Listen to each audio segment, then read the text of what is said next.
చేతనైతే పోటీ చేయమని 6వ వార్డులా తెలుస్తుంది. 6వ వార్డులో ఆయన చక్కగా ఏదో పార్టీ ఆఫీస్ లో వాడు కొడుకున్నట్టే వాడు ఎందుకు పార్టీ ఆఫీస్ లో ఎందుకు ఎవరిని ఎవరు కొట్టారు వాడు చేస్తున్నాము విలేజ్ లలో గెలవాలంటే కనీసము ప్రోత్సహించలేదు, మాట్లాడలేదు. ఎందుకు చెప్పు? ఇదంటే మాట్లాడతామా? కెమెరామెన్ మా మీడియా వాళ్ళ కెమెరాలు తీసుకొని చిప్పులు ఫార్మాట్ చేయడం ఎక్కడిది?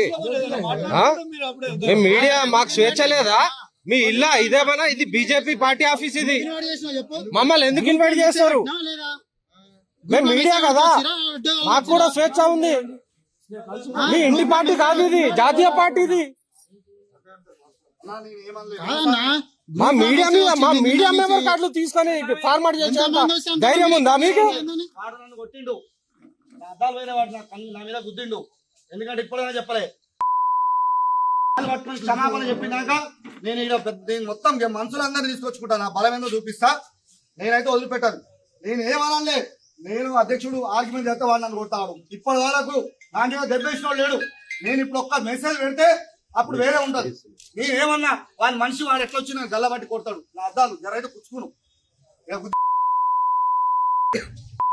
మాట్లాడుతారు. ఎవరన్నా గుద్దింది? ఎవరు మీకు? పక్కీర్ మోరెడ్డి వాడు ఇంతమంది హాస్పిటల్ పనిచేసేది, నాగమర్సిరెడ్డి హాస్పిటల్ పనిచేస్తే వాని జిల్లా ఉపాధ్యక్ష పదవి ఇచ్చారు. గొడవ గల కారణం ఏంది అసలు? ఏం లేదు, సర్పంచులు ఉప సర్పంచులు సన్మానము చేద్దామనంటే అధ్యక్షుడు పర్మిషన్ తీసుకొని ఇలా ప్రోగ్రామ్ మొత్తం డిజైన్ చేసిన. ఇలా అందరికి శాల్వలు మెమంటోస్ అందరికి భోజనాలు పెట్టి మంచిగా పూలదండలు వేసి స్వీట్లు పంపిణీ చేసి ఘనంగా చేద్దాం అనుకున్నా. ప్రోగ్రామ్ క్యాన్సిల్ చేసాడు. మదానా మీరు అట్లా పోతే మాత్రం తప్పుల పడతారు. నేను చెప్తున్నాను, వాడు నాకు రావాలి ఇప్పుడే. వాళ్ళు ఎనగొడతారు, కాలు పట్టుకోవాలి, సారీ చెప్పాలి.